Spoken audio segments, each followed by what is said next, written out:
30 минут хүргийн үзэгчтэй улс үндэстний ирээдүй эрхмийн дэд эрдэнэ болсон хүүхэд багчуудаа олон улсын хүүхдийн эрхийг хамгаалах өдрийн баярын мэндийг хүргэж байна.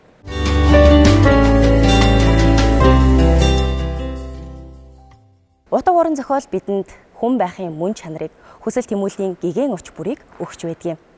Тиймээс ч хэл болон сэтгэлгээ салшгүй холбоотой. Хэл хөгжиж байж сэтгэлгээ хөгжин хэмээн хэлэлцээр ирсэн. Утга уран зохиолын үн цэнийг мэддэг улс үндэстэн бүр тэрл боловсролын систем дэх уран зохиолынхон утга агуулгад ихэд анхаарсаар өнөөдрийг хүрсэн. Тэгвэл манай улсад хүүхдэд зориулсан уран бүтээл хэрхэн бүтээн тойрогдож цаашлаад утга уран зохиол хүүхдийн оюун бодол тэрл дотоод сэтгэлд нь ямар үр өгөөжийг өгдөг талаарх мэдээллийг энэ хэсэгтээ онцлож байна.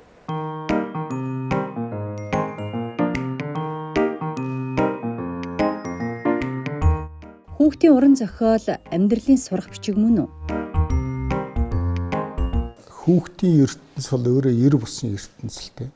Аливаа зүйлийг маш сонирхолтойгоор бодож сэтгэж чаддаг. Тэгэхээр хүүхдийн ертөнц бол ямар нэгэн тийм үзэл суртал хэр бүртгэхгүй ертөнц юм л да. Тэгэхээр тэр ертөнц зориулж бүтээнэ гэдэг чинь одоо маш чухал. Одоо хүүхдэд зориулсан зохиол бол хүсэл бодлын асааж бадрааж явах хэрэгтэй юм байна. Хүүхэд бол янз бүрийн мэдээлэл чихдэг одоо мэдээллийн тийм тантан биш. Манай хүүхдийн зохиолч Надмад гоё ярьдаг байсан л дээ. Хүн хоёр хотоодтой юм гэж. Нэг нь бол махан хотоод, нөгөөх нь одоо толгойд байдаг ясан хотоод. Ясан хотоодоо өлсөж байгааг мэдэхгүй. За махан хотоодоо бол жоохон л өлсвөл одоо хоол нэхэл, ундаа нэхэл хин гэдэг тийм. Тэгэхээр тэр багаас нь хүүхдийг одоо тархийг сэрээчих юм бол, тарих бол их унтаа хэрэгтэй. Нэг сэрээчих юм бол эзнээ бол ингээд аваад яваад байдаг. Одоо бүр юм хийхгүй байсан. Зүүдэнд нь ч гэсэн ном нь орж ирээд, номын баатар орж ирээд яриад тийм ээ. Ингээд эхлэх жишээ. Тэгэхээр тэр хүүхдийн тэр ертөнцид зориулж ном бүтээнэ гэдэг бол хүүхдийн зохиолчд энэ номын одоо хэвлэлийн газруудын маш чухал ажил. Тэгэхээр уран зохиолын хичээлийн одоо багасгаад тэгээ зарим талаар бол багасгдсан явдал бол маш харамсалтай. Хүүхдийн нэг хэл хөгжих, сэтгэхгүй хөгжих тийм ээ. Тэр ертөнцийн ямар нэгэн талаар хаацсан гэсэн үг байна. Тэгэхээр энийг бол одоо маш их анхаарах хэрэгтэй юм аа гэж бодож байна. Хүүхдийн зохиол бичих амархан уу? Одоо миний бичсэн бүтээлүүдийн 90% нь хүүхдэд зориулсан юм бүтээлүүд байгаа. Одоо зурагт ном, комик ном, тэгэл тууж, өгүүлгүүд, үлгэр бүгдөө байж байгаа дуу, шүлэгч бий. Тэгээд хамгийн гол нь энэ бүтээлүүдийг хийхэд ад жаргал эдэлдэг. Яагаад гэвэл би өөрөө багш хүн. Насаараа багшилсан 10 жилийн сургуульд яг л одоо тэр хүүхэд та хамт ажиллаж ирсний хувьд өөрөө хүүхэд төрхөнд орчоод тэгээ одоо уран сэтгэмжээр аялаад ингэж явж байгаад маш гоё байдаг. Тэгээд хамгийн гол нь би мэдээж яриг одоо жишээлбэл 60 гаруй насных шүү дээ тийм ээ. Тэгэхэд би 5 насны хүүхдэд юм уу 7 насны хүүхдэд би зориулаад зохиол бичиж байна. Тэр яг л тэр 7 насны хүүхэд 5 насны хүүхдийн хэмжээнд сэтгүүгээрээ орсон байх шаардлагатай бол. Миний одоо хүүхэд болгоны мэддэг хэд хэдэн зохиолууд байдаг. Энэний дотор миний хөөрхөн шүдний аялал тийм ээ. Энэ цуврал 25 цуврал нам байж байгаа. Бас бомбартай цуврал дотор миний 2 зохиол орсон байдаг. Тийм торгон мэдрэмжээр бичдэг. Ийм одоо уран бүтээл байдаг. Биднийг одоо шалгаж байгаа тэр шалгуур бол мэдээж хэрэг төр засаг биш.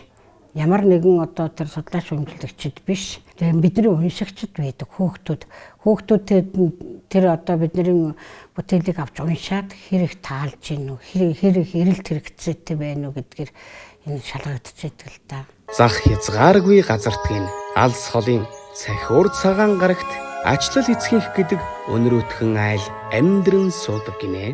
Тэднийг тэнгэрийн од шиг тоолж барамгүй олон шүдэн хүүхдүүдтэй бөгөөд өсөж өндиймөгцөө тэд хүмүүний ертөнцийн амны хөндөд очиж ажил хийхээр явдаг юмсанж хүмүүний ертөнц рүү тэднийг мөнгөн дагн хөлөг онгоцоороо хүргэж өгөөд буцдаг гин. Энэ удаа мөнгөн дагн үүднэ соёоно араахай гих шүдэн хүүхдүүдийг моонон хүүгийн аман хөндөд хүргэж өгөөд эрүүл их байгаарай гэж өрөөн эргээд цахиур цагаан гариг руугаа буцлаа.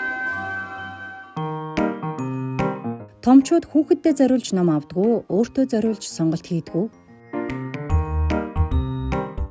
ном авахд эцэг ихэд бас мэдлэг хэрэгтэй. Эцэг их зүгээр ингээл хүүхдэд дагуулж явал зурган таалагдсан ч юм уу эсвэл гоё үзмжтэй ном авчдаг. Гэтэл нөгөө ном маань агуулгын хувьд хүүхдэд шин юм өгөхгүй. Тийм ээ. Ямар нэгэн шин содон зүйл өгөхгүй юм бол тэр ном үүргээ биелүүлэхгүй байх гэсэн үг байхгүй. Судлаачид ярьдаг л жишээл 20 настай 30 настай хүний сэтгүүн хоорондох зөрөө бол их бага байхад 2 настай хүүхэд 3 настай хүүхдийн сэтгүүн зөрөө бол маш их. Тийм ээ. Ингээд бодохоор хүүхдийн одоо нас сэтгүүн онцлог их чухлаа. Өөрийнх нь зовлон жаргал дотоод сэтгүүг илэрхийлж байдаг тийм номнууд хэрэгтэй. Тэр нь таалагдахгүй бол хүүхэд одоо энэ технологийн эрен үед бол тэгэл өөр л зүйл рүү сонирх болно шүү дээ. Тийм ээ.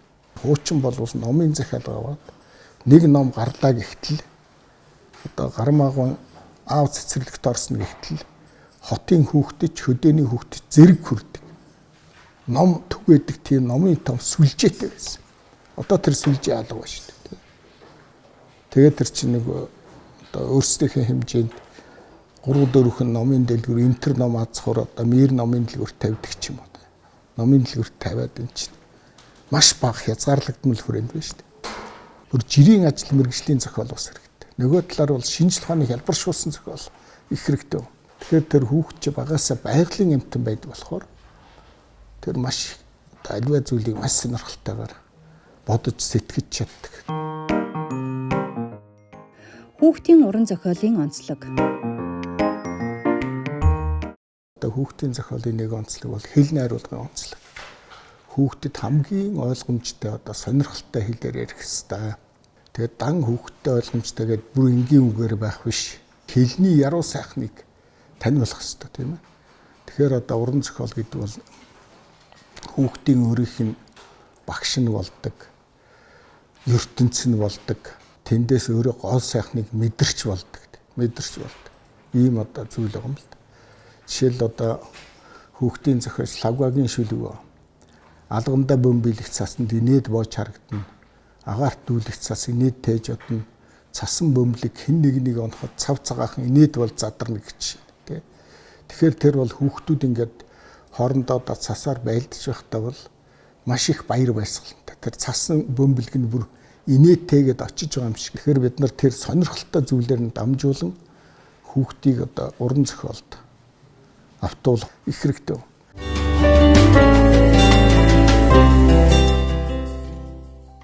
Биеэр илэрхийлэх гооцын төгс илэрхийлэл бол балетын урлаг юм. Ингээд үзэгч та бүхэндээ 1946 онд анх тайзнаад тавигдж байсан тухайн цаг үедээ хүний дотоод сэтгэлийн зан чанарыг хамгийн уран яруугаар илэрхийлэн харуулсан бүтээлд зүй ёсоор багтдаг 4 зан чанар балетын талаарх мэдээллийг хүргэж байна.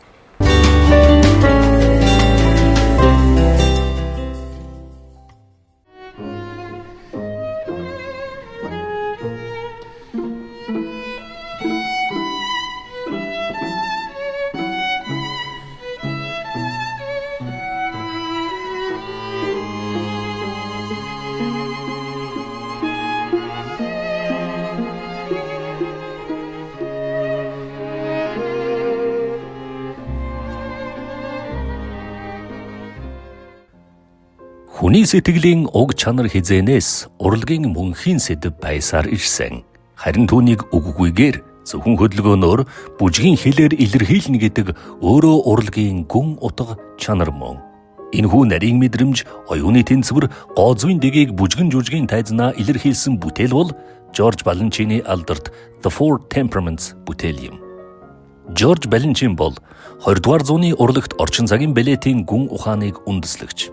Тэрээр сонгодог балетын нарийн дэг зохиомжийг хадгалсан хэрнээ түүхийн өгүүлэмжгүй, дүр суйрлаагүй, хөдөлгөөнөөр дамжуулан гүн санааг илэрхийлэх шин арга барилыг бий болгосон юм. Баленчин бүжиг бол хөгжимтэй хамт сэтгэдэг ухаан хэмээн үзэж, хөдөлгөөн бүрийг логик сэтгэлгээ, агуулга, мэдрэмжтэй уялдуулж чаддаг байлаа. Түүний хувьд балет бол гоо сайхны илэрхийлэл төдийгүй, оюун санааны орон зайд хийсэн тайзны бясалгал байсан юм. 1946 онд анх Нью-Йорк хотын балетын театр тавигдсан The Four Temperaments балет нь эртний грекийн ангаах ухаанд үндэслэн хүний 4 үндсэн зан төлөв: сангвиник, холерик, меланхолик, Флегмат гэсэн сэтгэл зүйн онлоос сэдвлэн бүтээсэн юм.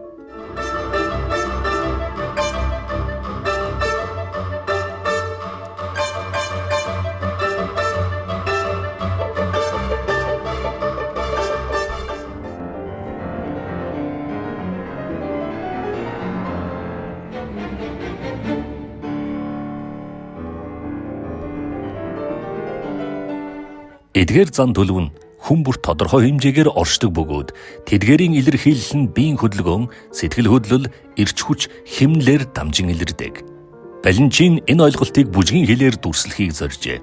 Зан төлөвийг хөдөлгөөнөөр дүрслэхдээ сангвиник, өөдрөг, амьд, хөдөлгөөн дүүрэн, тайзнаа хөнгөн хэмнэл, эрч хүч, тансаг эргэлтүүд давмгайлна. Холерик, түрэмгий, хурц, гал мэт. Дүрийн хөдөлгөөнүүд огцом, хурдан, зөрчилтөөн төгөөр илэрхийлжээ. Меланхолик, гунигтай, дотогшоо. Зөөлөн тэлэлт, хязгаарлагдмал орон зайд эргэцүүлэх мэт хөдөлгөөн байна. Флегматик, тайван, тогтвортой.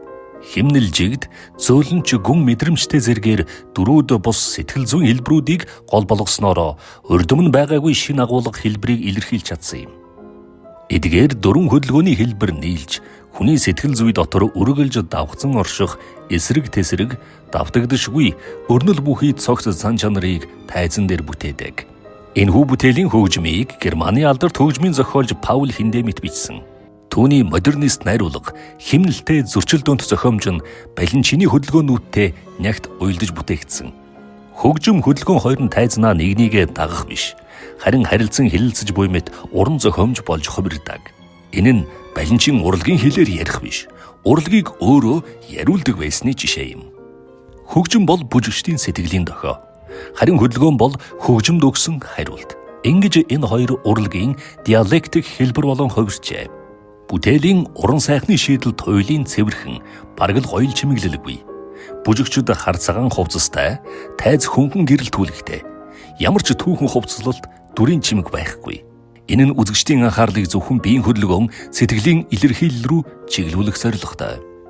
Энэхүү бүтээл нь зөвхөн балетийн урлаг төдийгүй, соёл судлал, сэтгэл зүй, философт хүртэл хамааралтай бүтээл хэмээн үнэлэгддэг. Өнөөдөр дэлхийн балетийн тоглолт бүрт хөдөлгөөний гүн ухаан дахин шинжлэгдэж, тайзнаа хүний мөн чанар дахин амилж байдаг. The Four Temperaments бол зан төлөвийн симфони. Хүний мөн чанарыг балетийн хэлээр өгүүлсэн гүн сэтгэлийн хөрөг юм.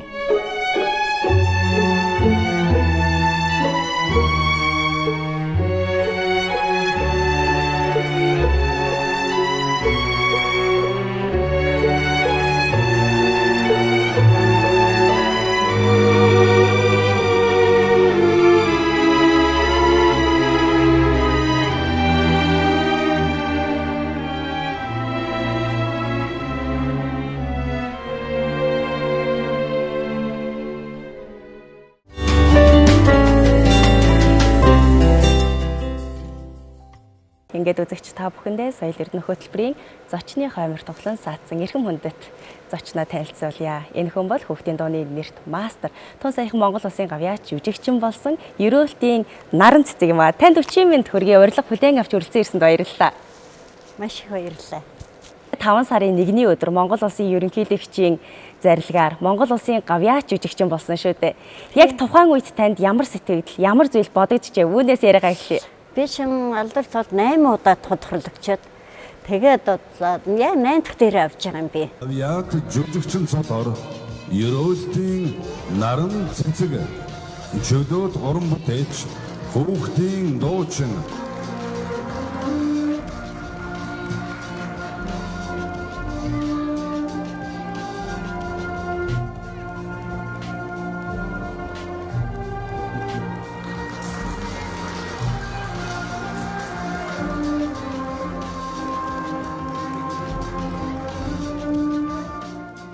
сэтгэл бинд хөдөлсөндөө нүдний нулимс гаргаад барьж ядан л авсандаа ерөнхийлөгчөөс. Гэвэн ерөнхийлөгч хамгаас ирж гайхаад. Тэгэхээр манай хүүхдийн байгууллага тодорхойлсон байгаа. Би яагаад гэвэл хүүхдийн төлөө фонт шагналтай. Хүүхдийн дуучин гэдгээд дандаа явдаг байхгүй юу? Хүүхдийн төлөө фонтын шагналд чинь Цэдэн Булдаргын гэргээ политеуга надаа анх өгчээсэн маш гоё. Тэнцэгээд. Тэгээ би тэргээр их бахарч явдаг байхгүй юу? Одоо яг энэ Монгол улсын гавьяач жүжигчин болоо зогсож байгаагаа хүнд харуулахыг хамгийн хүсэж байв.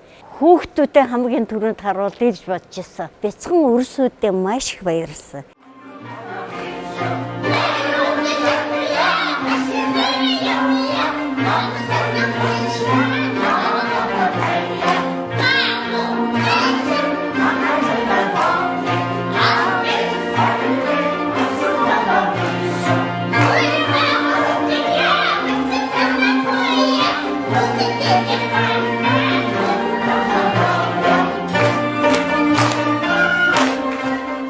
Шавилхан биетэй урлах дуртай. Чин сэтгэлээсээ хүүхдийн төлөө зүтгэдэг ийм уран бүтээлч гэж. Тэгэхээр бас үзэгчд маа сонирн байж магадгүй тийм ээ. Тэрэл Говьалтай аймгийн уугуул гисэн хэрнээ төрж өсөж боловсрал эзэмсэн газар нь болохоор Архангай нутаг. Тэгэхээр тэр Архангай аймгаас та ямар хүн болохын тулд энэ нийслэл Улаанбаатар хотыг зорин ирсэн. Би угаасаа говьлтай хүн, говьлын тайшрах. Тэгээ манай сэргийн хүн байсан байхгүй юу? Тэгээд би шин 4 настай Архангайд ирсэн баг. 4 настай жоох байсан. Тийм учраас би төрсөн нутаг говьлтай, өссөн нутаг Архангай гэж явдаг юм аа. Ер нь таныг яг энэ дуу уран бүтээл тийм үү? Энэ урлагийн ертөнцид анх ер нь холбосон, ойртуулсан хүн хин юм бэ? Миний ээж. Манай ээж их гоё дуулна аав. Би тэ цэцэрлэгт байхдаа бас ингээ манлын дараад их дуулна гэдэг ингээ солгоо гарга аяг дуулаа. Усуудаа өөрөөдөө тэгдэл хөвгтөөсэй. Тэгээд дараа Архангай 10 жилд ороод соёл урлагийн 10 хоног гэж болдог байсан шүү дээ аймагуд жил болгон. Тэрүүгээр би дуулаад тэгээд тэр чигээр урлагийн сургууль намайг татаад авсан. Тэгээд урлагийнхаа жинхэнэ суурийг хөгжим бүжгийн дунд сургуулиас тавигдсан да. Тэгэхээр тухайн үеийн бас улсын бодлого гэдэг юм уу тухайн үед бас яг энэ соёл урлагийн чиглэлийг хариуцж исэн хүмүүс маань бас их нүдтэй байсан баг тий. Тийм л байх та одоо сайн мэдгүй. Ер нь тухайн үед хөгжим бүжгийн дунд сургуулийн боловсролын тэр нэг чанар, хүртээмж, тэр оюутан сурагчдаа зааж сурган хүмүүжүүлэх тэр нэг багш нарын арга ухаан ер нь ямархуу байсан юм бэ? Айгүй мундаг. Хэлэх юм байхгүй. Миний анхны багш бол Хөлмөргийн Баатар ардын жүжигчин Зангадгой байсан юм аа. Яг тухайн үеийн багш нар бол яг юу гэдэг мэрэгжлийн тэр боловсролын эзэмшээд яг нэг ясандаа их орондоо ирсэн байсан. Бүгдөө угаасаа хойно дээд сургуулиуд орсод цэл солоо Женсэржүү гэж бас нэг багш байсан гавь сэтгэлднээс филармоны одоо удирдагч хүн байсан та бурхан болсон гэж маань Сэрэн дөрж багш байна урлагийн гавь сэтгэлтэн төрийн шагналт дөрждаг багш байна би дөнгөж 97 онд соёлын яамны томилтоор Дадад том сайдын югаар улсын ардын дуучгийн дуучнаа томилогдоод ирж ажиллаж байсан. Тэгсэн чин гавь жүжигчин цэсгэ гэж байсан да одоо. Нараа чи одоо тайзан дээр явахтай гачи явах юм аа гэж. Шин жочтуудад яачвал хоёулаа сүн жочтуудлын югаар ингээд явуултын тасгал сургууль хийж гэлгэдэг байсан шүү дээ. Тайзан дээр ингэж явах хэрэгтэй, ингэж ёслох хэрэгтэй. Би чинь одоо нуруу агч байна, нур банцдгаа, сүглэг маагч байна. Гэхдээ дандаа алдаршингууд ажиллаж байсан. Зарим нь одоо энд байна, зарим нь бурхны оронд очсон байна. Магадгүй багш нараар бид нар хичээл саалагч. Монголын ард түмэн гэгэн өглөө сайн байна уу хэмээх энэ сайхан дуугаар бид тэрэл өглөөг сайхан гэгээлгээр эхлүүлдэг байсан хэмээн дуу нэгтэйгээр бас хэлдэг. Хамгийн анх дуулж эхэлж исэн тэр үеэсээ та хэлээч. Тэр юу гэж чинь угаасаа гэгэн өглөө сайн байна гэдэг 1965 онд 3 охины хамтаар би гослож дуулж Монголын радио фонтод бичүүлсэн байхгүй юу?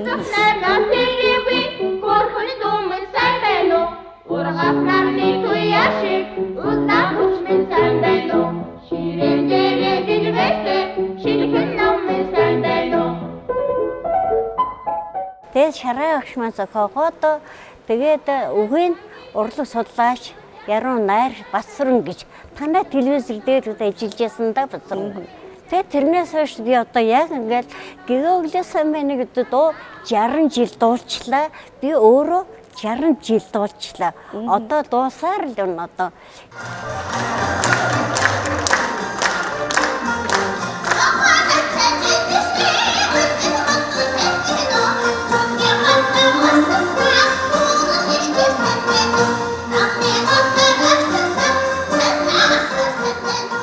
нийгэм солигдох тэр болгонд шинээр хүүхэд мэдлэх болгонд энэ дуу ихшгэлж ил байсан. Тэгэхээр энэ дууны тэр нэг цаана байгаа гол утга учир нь таны хувьд юу гэж ерөнхийдөө хардаг вэ? Одоо тэр үеийн нийгмийн те бүх юм баг орус ээж аав дүү одоо замын цагдаа ах маань хөрлөө зүлгэн ногоо усалдаг. Бүх юм орсон штэ. Дууных нь үг нь их гоё байхгүй юу? Маш олон жил дуулаад улсууд уйлдаг байхгүй. Гэхдээ яагаад ингэ улсууд уйлдаг бол би нэг башид. Танаас яагаар ингээд энэ дуу мөнгө дуулах вэ? Ээж аав маань бодглоо тэр үед байсан бүх улсууд бодогддог гэж ярьж байгаа юм чинь 100 жил амьдрна гэж бодож байна. Өшөөж хүүхдүүд маань дуулах байх. Одоо ингээд бодоод би ингээд дуулж явдаг байхгүй юу? Тэгээд ингээд цэцэрлэгийн сургуулиудаар их тоглолт хийндээ. Овоо хэдэн төгрөг болон тэрнийхээ 70% нь би цэцэрлэгийн сургууль дандаа ингээд өгдөг байхгүй юу? Хүүхдүүдэд зориулаад би хэд хэдэн удаа цэнгүүнээ хийсэн л дээ. Үндэсний оркестрт овшиг хүүхдээ хоортой хийжсэн, симфо оркестрт овшиг хүүхдээ хоортой хийжсэн. Тэгээ 27-8 дуу болохоос шилдэг 17-8 дуу Монголын хүүхдийн дуунууд 10 дуун зөвлөлтийн хүүхдийн дуунуудад дуулж иржсэн. 4-5 удаа хийсэн юм биш үү бүр. Дуу уран бүтээл тухайн цаг үеийнхээ тухайн яг тэр орчныхоо дурсамжийг хамттан ингээд шингээгээд авчихсан тэр улсуудыг ингээд шингэсэн байхгүй юу. Нөгөө гоё дуулдаг игчи явна. Гоё дуулдаг игчи явна гэдэг дандаа тэгдэг байсан. Дуулж илэлдэг шат жаргал байхгүй юу.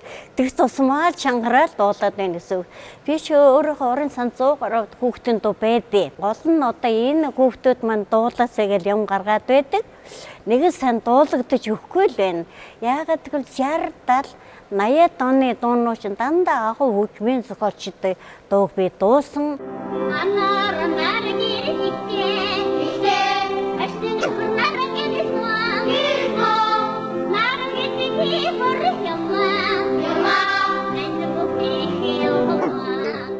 Чимбэтэр швагшийн дуу байна. Барвагаан дуу байна, мясарангуй дуу байна, ловсон шаргуун дуу байна. Тэгэл баяраа гэдэг хоош маамхүү гээл ямар гоё. Тэгээд тэр дуунууд нь бол дандаа симфо оркестртэй, үндэсний оркестртэй, жаз хөгжмөнтэй гэх мэтлэн томчууд бол маш их дуртай миний доонд. Айгүй дуртай. Томчууд бол яг таны тэр уран бүтээлээр бол баг үлгийдүүлж өссөн хүмүүс байгаа шүү дээ. Тийм үү дээ. Таны одоо яг энэ дуу хоолойны тэр онцлогийг хамгийн түрүүнд дэр нь олж харсан хүн хэн бэ? Тэгээ дээрэс нь яг таны энэ дуу хоолойн тохирсон тэр уран бүтээлийг сонгоно гэдэг чинь бас их чухал шүү дээ. Дээр үе зохиолчтой шүү дээ. Нота өгтөө тэр дуушнаа дуулуул гээд гарын хэсэгтэй тэгж ирдэг байсан шүү дээ. Барвагаан анха тэмээчин бүсгүйгээ дууг ингээ нота өгөөд цохолттой өгч би дуусан маш гоё дуу байдээ. Тэгээ тэмээчин бүсгүйгээр нөгөө долгорын юм а тий төрийн шиг л авч яасан. Тэнгэрийн дороо хаясохот тэмнэн дундаас наран гарлаа саруулхан талдан гэрэн бараад сайхан гойдом тэмээгэн өсгөлөө айхоо мянган тэмээгээ түнээд хүргээд айхоо мөнгөн биларай нэгдлээ мялая.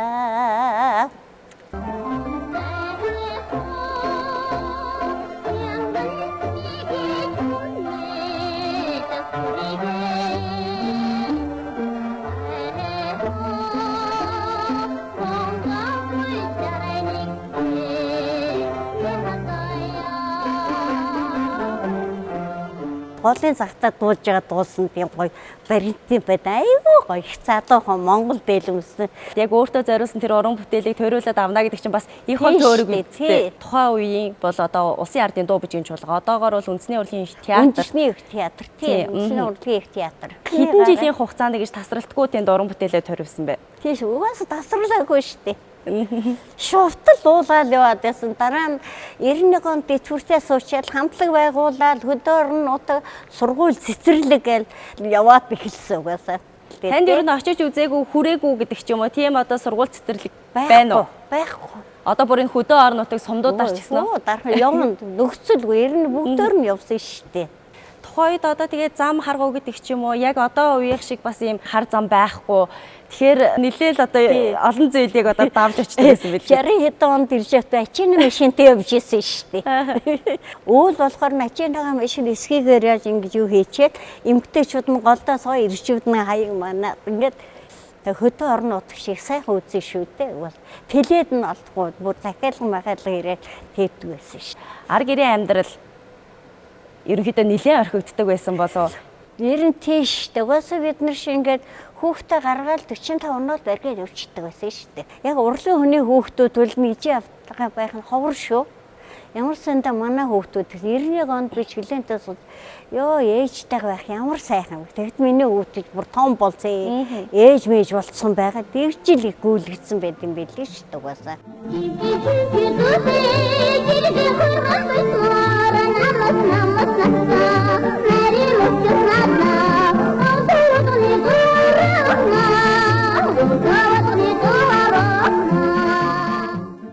Энэ жил бол миний аюу сайхан жил. Яагаад гэвэл ойрын хэдэн жил тайзан дээр гараагүй яг удацсан байсан. Улсын үндэсний театрын 75 жил болсон юм болж байгаа юм. Тэгээ тэрний мастерын тоглолтод орсон. Мөн гоё өстэй хэлхэн байхгүй. Хэрэг сансан байна тайзаа. Сансан байна. Зэрэглэшин бүгдөө ингээ босоод ирж байгаа намаа хөндлөө. Тэгээд би дуулж байгаа. Алга ташаалган дахиад дахиулаад бас дахиад дуулж байгаа. Алга ташаалганд одоо ингээ цаг минут нь болцсон юм шиг орохгүй байж болохгүй шүү дээ.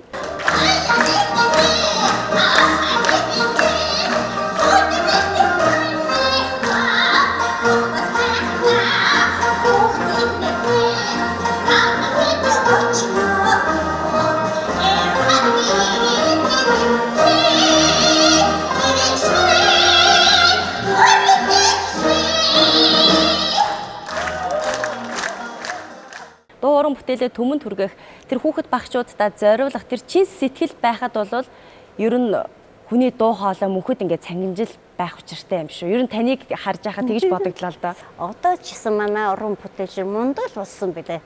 Сайхан байлээ. Залуу ардынх маань гавьяатуу төрсөн байна дуучтаас.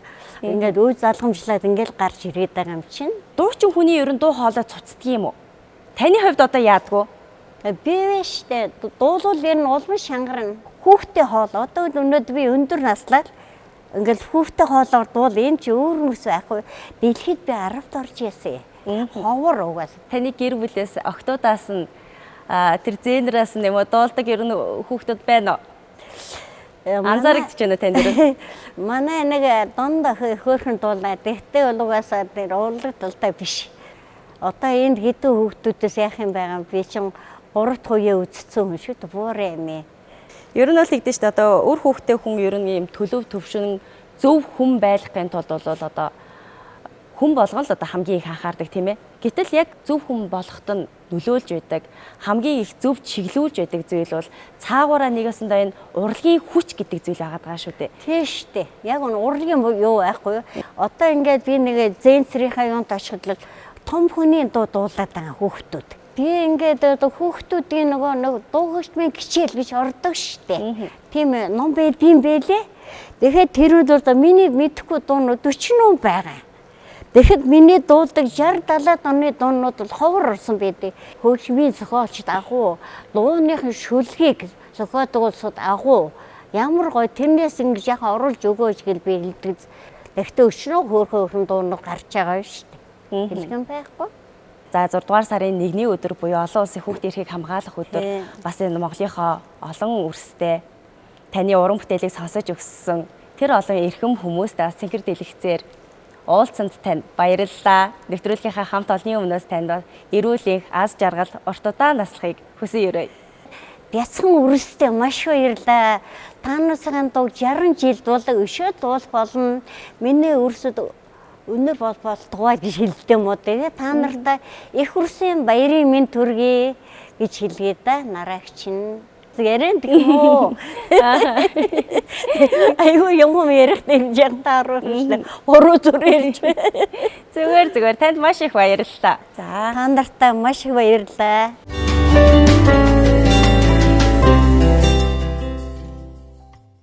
Гэр бүл амт нөхдийн чин үнэнч сэтгэлийг хорвоо дэлхийд хар цагаан өнгө хэрхэн сүлэлдэн оршдгийг цаашлаад инээсэн бүхний цаана ямар их худал хуурмаг оршин байдгийг хамгийн уран яруугаар бөгөөд хамгийн энгийнээр илэрхийлэн харуулдаг урлаг бол Хүүхэлдэйн урлаг юм. Тэгвэл энэ жил анх удаа Хүүхэлдэйн театрын мэргэжлийн уран бүтээлчид их орондоо бэлтгэгдэн их урлагт хөл тавиад байна. Өө байж уйлдаг чинь нэг л биш дээ. Харин тийм ээ. Би нэг бүэлэх гээд үзэх үү? Тэгээд та нэг бүэлээд өгөөч дээ. Хүүхэлдэйн театр түүхийн хуудаснаа бичигдэн үлдсэн он жилүүдийн жимийг эдүгэ цагт өрнөж буй ахуй амьдрал, нийгмийн төрөл, үзэл санааг хүмүүний ухамсарт сэтгэлгээнд дэлгэн харуулдаг газар бол театр. Түүн дундаа хүүхдийг зөв хүн болгон төлөвшөхөд, зөв мөртөө амьдрахад, хүн чанартай хүнлэг иргэнийг бий болгоход Хүүхэлдэйн уран бүтээлчид үнэлж баршгүй хувь нэмрээ оруулсаар ирсэн. Ингэхдээ хүүхдийн нас сэтгэхүйн онцлог тохирсон уран бүтээл ямар байх ёстойг ухааруулан ойлгуулах зорилгоор 1948 онд байгуулагдсан газар бол Улсын Хүүхэлдэйн театр. Тэгээ хоёулаас гарыг хүүгээрээ. Үгүй. Битэгээ болохгүй. Чи хүлээж ийл та. Чи тэр гацыг харж байна уу? Баялаа. Гацаар гарахгүй бол болохгүй. Яагаад вэ? Гацаар гарахгүй бол энэ машинууд бид хоёрыг дайраад гарчул яах юм? Яана. Нэрээ дайраад гарчвал ямар амир вэ тий? Харин тийм болохоор хоёулаа гарцсан дээр хүлээж байгаа. Ногоон гэр дасгаар хоёр тал руугаа сайн харж агаад зам гүнлэн гарах ёстой байхгүй юу? Ааха. Ногоон гэр дасчихлаа. Одоо хоёулаа гарыг. За тэгээ.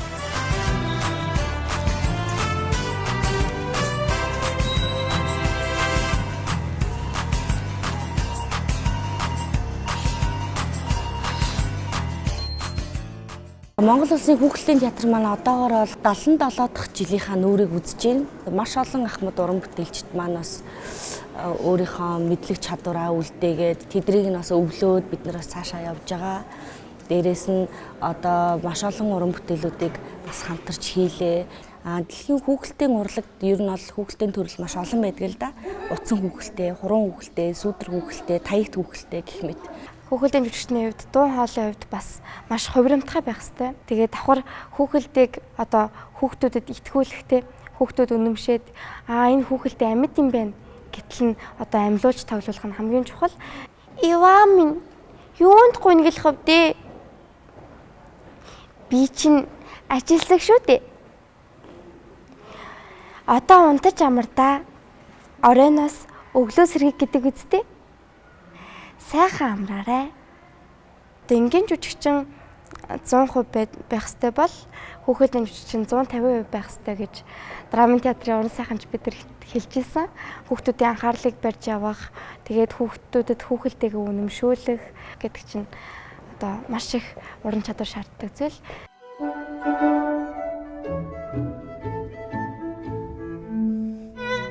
Оросын холбооны улсад хүүхэлдэйн жүжигчин мэргэжлэр мэргэсэн уран бүтээлчид их орондоо анхлан хуруун ба таягт хүүхэлдэйгээр голлон уран бүтээлээ тойрвж эхэлсэн байдаг. Түүнээс хойш тэрл эрхэм хүмүүсийн шавнар он цагийн уртад хүүхэлдэйн олон төрөл хэлбэрийг бие даан судалж, сурч, хөгжүүлж ирсэн. Учир нь манай улсад мэргэжлийн академик боловсрол олгоход хүний нөөцийн асуудал цаг ямагт тулгарч байсан юм. Тэгвэл сүүлийн жилүүдэд хүүхэлдэйн жүжигчин найруулагч мэргэжлэр Оросын холбооны улсад сурсан мэргэжлийн уран бүтээлчдийг соёл урлагийн их сургуулийн багш сургууль хүмүүжүүлэгчид хүлээн авч хүрээгээд хэлснээр 2021 оноос эхлэн мэргэжлийн Хүүхэлдэйн театрын жүжигчин бэлтгэх ангидаа элсэлт авч эхэлсэн юм. Ийхүү 2025 онд уг мэргэжлийг сонгон суралцсан сурагчид Эрдмийн хөргөөнөөсөө гарч Монголдо бэлтгэгдсэн анхны хүүхэлдэйн жүжигчид болж байна. Соёл урлагийн их сургууль Монгол Улсын Хүүхэлдэйн театртай хамтарч хүүхэлдэйн жүжигчин бэлтгэх тийм хөтөлбөрийг бас зохион байгуулсан. Тэрэн дээр миний бие болон манай бас жүжигчин Ган Дүрш гэдэг нэг багш байгаа. Бид хоёр маань хамтраад соёл урлагийн их сургуулийн хүүхэлдэйн ангийг авч ажилласан. Одоогоор яг хүүхэлдэйн чиглэлээр манай 7 оюутан төгссөн байгаа. Монгол Улсын соёл урлагийн их сургуулийн, театрын урлагийн сургуулийн одоо жүжигчин хүүхэлдэйн жүжигчин гэсэн хосолсон мэргэжлэр төгсөж байгаа анхны 7 оюутны нэг байна. Хуруу хүүхэлдэй, таягт хүүхэлдэй, одоо мапад хүүхэлдэй, энэ бол мапад хүүхэлдэй. Мапад хүүхэлдэй, сүүдрэн хүүхэлдэй гэд одоо 4-5 төрөл байдаг. Тэр болгоноос бид нэр одоо тэр бүх төрлүүдийг эзэмшсэн.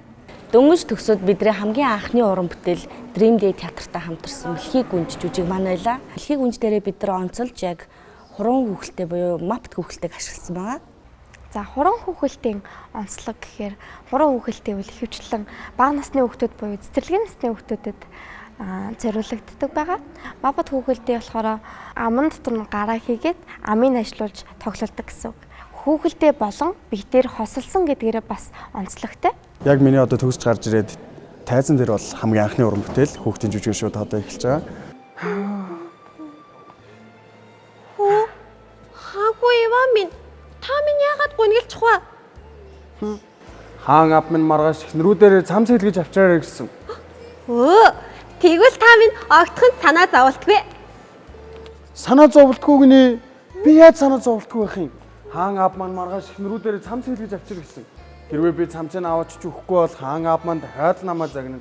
Хоёр ах маань дахиад намайг шоглоно. Та минь үнэхээр санаа зовлтгүй дээ.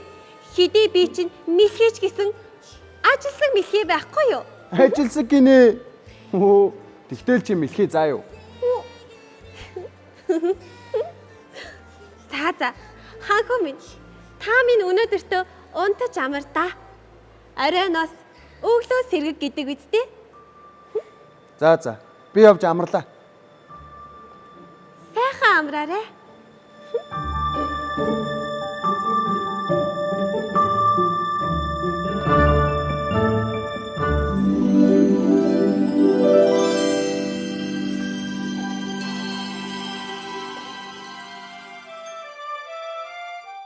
Миний дөрөв хувьд бол жоохон уймраа дуу тэ ийм жоохон бүрэг ичимхий даруухан дүр байгаа. Тэгэхдээ яг жинхэнэ хайр сэтгэлтэйгээ уулзраад найз нөхөдтэй болоод миний дүр бол одоо илүү хүчрэхэг тэ илүү нээлттэй сэргэлэн зоригтой болж байгаа ийм дүр байгаа.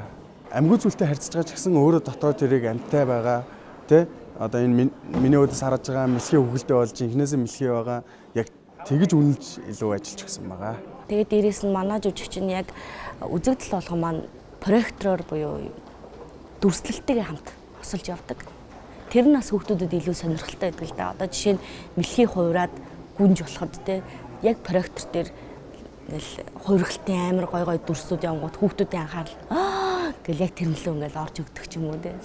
Тиймэрхүү зүйлүүдийг бас илүү төлөвлөгөө ашигласан байна. Яг энэ Мэлхий гүнж жүжиг дээр бол би ч нөө үзэгчдтэйгээ харьцаж асуултуудаа би өөрөө асуудаг байхгүй юу. Эмгэн шулуун надаас юу асууч вэ? Энэ яг юу юм бэ гэхэд бол бүх хүүхд ингээд сар гээл орилж байгаа байхгүй. Тэгээд яг ингээд яг тэгээд асуугаад өөдөөс ингээд хариу үйлдэл үзүүлэхэд бол надад бол маш гоё санагдсан. Ягаад тэгэхээр надад тохиолдоод байгаа үйл явдлыг хүүхдүүд маань зэрэгтэл маань хүлээгээд авсан байна гэд тэр нь бол ингээд шууд мэдэгдэж байгаа. Мэлхий гүнж жүжигээрээ хүүхдүүдэд одоо найз нөхөд гэдэг ямар чухал үнэн чудраг байх хүн хэлсэн амандаа хүрэх гэдэг ямар чухал вэ гэдгийг үзүүлж байгаа. Тэгээ бас хамгийн гол нь ажилч хөдөлмөрч байна гэдэг ямар ашигтай, ямар сайхан давуу талтай зүйл вэ гэдгийг одоо хүүхдүүдэд хүргэхийг хүсэж байгаа. Энэ жүжигээр хэлэх гэсэн санааг хүүхэд болгон ойлгоод гарах л бидний хамгийн гол том зорилго. Тэгээ цаашдаа ч гэсэн олон уран бүтээлийг хүүхэлдээр болон одоо бүх хүүхэлдэйн төрлүүдэд ашиглан олон хүүхдүүдэд олон уран бүтээлийг тойрохыг хүсэж байгаа. Би хаанхуу Иваны эхнэр Василиса. Чи ким бэ? Иван оройноос өглөө сэргэг гэдэг үстэй. Чи мөн байх нэ.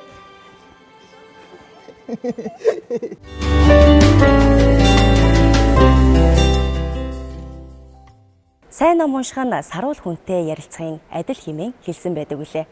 Ингээд үзэгч та бүхэндээ загас мэт өгүүлгийг судлаачийн тайлбартаагаар болоод өгүүлэгчийн уран үндэснээр хүргэж байна.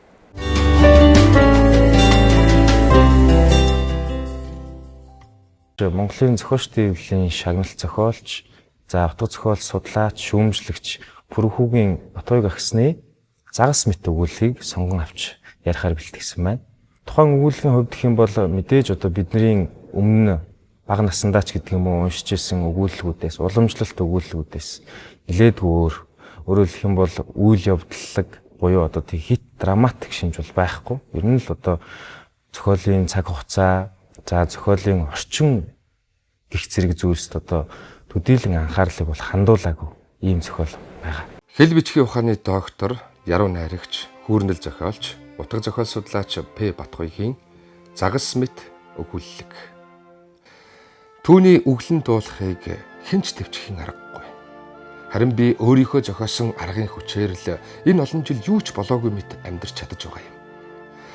Анх хурим хийсний маргаашнаас л тэр өглөж эхэлсэн. Адилхан залуу хосууд хурмын аялал хийгээд гадаадад амарч байна. Гэтэл чи бид хоёрын байж байгааг амьтан хүнээс би ичж байна. Нүур хуйраашаад байна. Тусавч түрхэх юмсан. Чиний цалин амьдралд хүрэхгүй байна. Би л хувьдаа ингэж хуруу хумсаа хуйхлах шахсан ядуу тарчиг амьдрч чадахгүй. Гэвч тэр надтай хамт амьдарсаар 10-аад жил өнгөрсөн байлаа. Ер нь бол одоо тухайн зохиолч Батгуйг зохиолч маань тухайн зохиолыг бичихтэй яг тэр амьдралын зам ёс, эрэгтэй эмэгтэй хүний мөн чанарын тухайд илүү их анхаарч бичсэн гэж үзэж болохоор. Ягаад тэгэхээр тухайн зохиолын гол дүр нь өөрөө юу хийснээсээ биш. Өөрөөр хэлэх юм бол юуг зөв, юуг буруу хийснээсээ биш. Ердөө л хэн байснараа чи загас эсвэл нохой байснараа одоо зохиолын гол зөрчил рүү хөтлөж байгаа ийм сонирхолтой зүйл ажиглагдаж байгаа гэсэн. Гэрлээд сар өнгөрсний дараа би өөрийнхөө аргыг нээж олсон юм. Тэгээд тэр аргаа загас мэт хэмээн нэрлэхээр шийдэж билээ. Энэ ертөнцид магадгүй хамгийн онсон нэр юу вэ гэвэл миний зохиосон аргандаа өгсөн нэр байж таарна. Түүнийг үглэж эхлэхэд нь би загас мэт байдалд шилжин ордог юм. Би чамтай гэрлэж амьдралдаа ямар том алдаа хийгээвэ?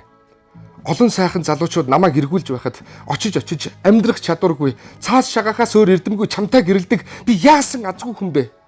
Хүүхдээ чи сургалтын төлбөр нэхэгдээд байна. Чи юугаа бодоод гөлийгээд байгаа юм бэ? Чи сонсож байна уу? Одоо манайх гэдэг л 2 өдрийн махтай. Таны хэдэ халтар юм буус юм уу? Харин юу ч үл сонсогдно. Би загас мэт байдалд хэдийнэ шилж орсон болохоор загас мэт тагдахгүй. Ер нь бол зохиолын гол дүр бол тийм асуудлаас их зүхтамхай. За ер нь бол зохиолд дан ганц зохиол доторх дөрүүд гэхээсээ илүүтэйгээр тухайн зохиолч бол өөрийн дөрүүдийг эрэгтэй болон эмэгтэй хүүсийг төлөөлүүлж ч юм уу одоо бичсэн байх одоо магадлал маш өндөртэй. Ягаад тэгэхээр одоо яг ингээд тухайн зохиолын гол дүрийн эрэгтэй залууг ингээд аваад үзэхээр яг л одоо Монгол эрэгтэйчүүдийн нийтлэг нэг дүр төрхийг харуулсан. Аливаа зүйлд тийм амар амгалан асуудлаас холуур одоо юу гэдгийг те одоо өөрийн дотоод амар амгалан хайсан маягтай ингэж дүрслэгддэг бол эмэгтэй хүн ялангуяа эхнэр хүн гэдэг бол үргэлж асуудлуудтай нүүр тулдаг, зарим тохиолдолд бүр асуудлуудаа авчирж өмнө тавьдаг. Тэгээ энэ хоёр эрэгтэй эмэгтэй хоёр хүүсийн зөрчлөөс болоод нөгөө гэр бүл гэдэг анхан шатны нэгж доторх одоо асуудлуудыг ингэж хүндэж гаргаж ирж тавьснаар их онцлогд. Нарны гэрэл цонхоор ялтаан тусна. Удахгүй газар гисэж хаврын өр орхондэ. Цонхны цаана модон дээр том жижиг хоёр шувуу зэрэгцэн суугаад жиргэж байна. Ямар дуугаар жиргэж байгаа бол сонсох юмсан. Даанч би загас мэт байдалд шилжиж гисэн байгаа. Дээврийн цас хайлж, дэргэд подгийн туссаар ар нуруугаа наранд хандуулан зогсвол хачин таатайгаар ээн. Том жижиг хоёр шувуу жиргэж эвэр хошуун чилсэн янзтай баруун зүг урд хонь орон нисэн отов. Тэдний сууж байсан мөчр дээр том ирээ муур хил амаа долоон шувууны ан хийх гэсэнд нь бүтлгүүцэнд сэтгэл дундуур байдалтай цээжээ хуржигнүүл сайруулдаг. Манай авгаад Орос дарга нутаг уцахтаа дурсгал болгож өгсөн энэ муур ховдог, хонхолзуур гэж учиргүй. Шанах суу уучгаад цадахгүй өөдөөс цэхийгээ суугаад байна. Олон удаа төөрүүлж хаяндаа гэж бодсон ч хүүхдүүд маань их эрхлүүлж ивэлээд байхаар нь болоогүй юм. Баг хүү маань бүр өвөртөлж унтах нь холгүй тэрнтэй тоглоно. Би бүр аргаа бараад тэр муурнаас холдуулах санаатай хүүдээ 4 алтан загас худалдан авч өгөө. Хүүхдүүд маань шилэн савн дотроо хөөцөлдөн тоглох гялтгансан шар загаснуудыг сонирхон нэг хэсэг өнөөх муурыг мартав. Одоо л хээр аваачиж хаяндаа хэмээн бодож байтал нэг өглөө аквариум зөвхөн ус. Өөр юу ч хоосон. Тэнд амьд амтан ганц ч үлдсэнгүй. Хөрх юм уу дөрвөн загсыг маань энэ муу цэхэр мур зоогөлж орхиж. Энэ явдалд нь шалтгаглаад айлд муур байх муу гэдгийг энэ мөг төөрүүлж орхив гэсэнд эхнэр маань зөвшөөрсөнгүй. Манай даргын дурсгал чамд гай болоод байна уу? Хөөе, буянтай хүний үлдээсэн юм надад буйнаа өгч байгаа. Энэ гэрийг хэн тижээж байгаа юм бэ? Ингээд л загас мэт байдалд шилжихээс өөр аргагүй болж билээ. Тэгэхэд би анх удаа хамгийн удаан буюу 7 хоног загас мэт байдалд шилжсэн юмдаг. За тэгээ бас нэг сонирхолтой зүйл гардаг нь тэр муур бол даргынх нь бэлгэлсэн муур гэж зохиолдол гардаг. Тэгээ ингээд ерөнхийдөө л тэр эхнэрийн хувьд бол тэр мууранд бол ямар ч гэм бурууг өгөхгүй, муурандаа хайртай үргэлж гадуур ингэж дагуулж явж идэг. А гэтэл нөгөө талаараа эсэргээр нөхөр нь бол зохиолын Голбаатар бол загсанд их хайртай байгаад идэг. Загас аваад тижсэн чинь нөгөө муур нь аваад барьж иддэг ч гэдэг юм уу те. Энэ эдгээр жижиг деталь зөрчлүүдийг бол зохиолч бол маш гоё шигтгэж өгсөн. Эдгээр нь одоо бүгд л одоо цаанаа юм өргөн хүрээний том утга агуулгатай. Хинтээ ч юм ярихгүй загас мэт таг дуугүй байх хичнээн сайхан болохыг би мэднэ л дээ. Гэхдээ тэр хэдэн хоногийн шиг тийм сайхан байсныг сандаггүй юм. Үүлэн завсраар шагаахнаар ямархан илч гэрэлтэй байдаг үлээ. Түүн шиг л загас мэт байх тэрхэн үед би чухмал аз жаргалаар дүүрэн байлаа. Сүүлдээ өөрийгөө бүр хязгааргүй далай тэнгист дураар сэлгүүцэн яваа загас мэтээр төсөөлж дэргэд гарах түмэн янзын дуу шууганыг сонсолгүй гагцхүү урагшаал тэмүүлэн алсыг ширтэж ярихыг хүсвэл дотор хүнтэйгээл элдвийг ярилцсан хачин тунгалгхан бай.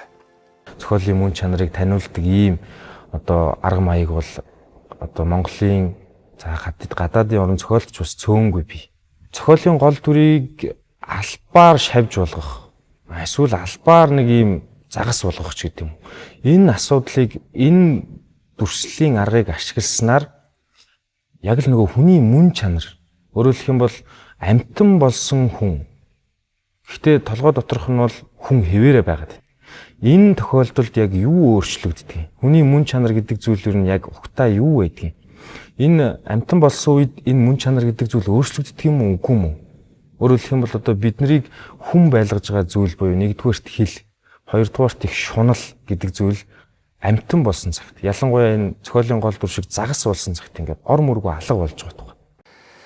Загас мэт байдлаас бодит амьдрал руугаа шилжихийн урд өдөр айсандаа би цолтол ухаалдаж унаагүй. Цонхоор гадагш нааш цааш яаран явах хүмүүсийг харж зогсдолоо.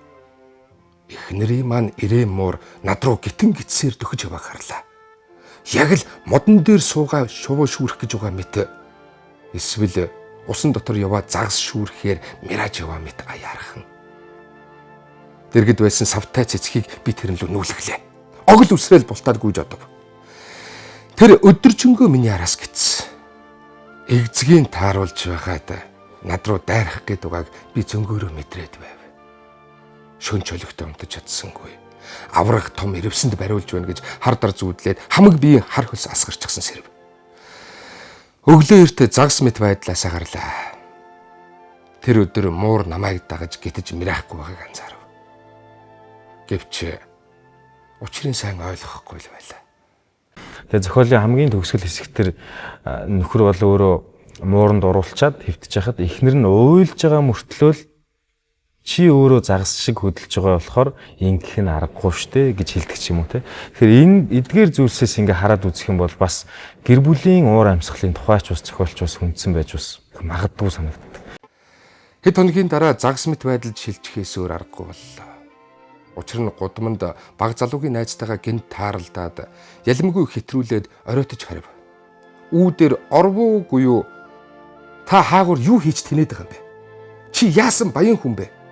Баян хүн шиг шөнө өрөө баар саваар явж авгаа хүүхийг эргүүлээд л. Арх гударч байхаар хитэн хүүхдэд талах бариад ирвэл дээргүй юу аа? Би төвчихгүй. Ингэж амьдрч чадахгүй. Болий чи минь. Ханлаа. Гэвч тэр надтай амьдрсаар 27 жил өнгөрчээ. Даруйхан загас мэт байдалд шилжив. Тэгэхээр ер нь хүний санаанаасаа зохиосон хийсвэр зүйлс. Жишээлх юм бол хууль дүрм, за тэгээд ёс зүй, хэм хэмжээ, тэр байтугай хайр дурлал гэдэг зүйлийг энэ зохиол тэр чигээрээ өгөөсгөж байгаа гэсэн. Өгөөсгээд эцсийн эцэст хүн гэдэг бол өөрийн мөн чанартай үнэнч байх ёстой.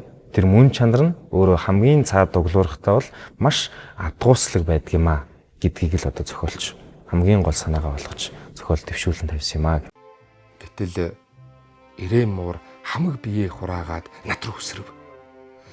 Нүдний үзүүрт ярзаасан соёо шүднүүд. Хоолой хам учиргүй хорсож байлаа. Хажууд ихнэр хойлоод сууж байна. Хэдэн муу хүүхэд маань айд сандарсан юмнууд өндөр намаараа игнээд орны өмнө зогсож байж. Муур яасан бэ? Хэмээн арай ядан асуув. Хүзүү ам битүү болттой. Баг хүү амаа хангалзуулан "Хава та загас болж хувираад ирээн муур тань руу дайраад" гэхэд эхнэр маань үгийн тасалж загас шиг моргинаад байхаар ч л хөрх амтан андуураа дайрсан байлгүй дээ. Харин би өөрийгөө загас болсон гэдэгт эргэлзэхгүй байв. Ирээн муур цонхны тавцсан дээр цагиргалан хэвтэн. Аргаа өрчлөе даа.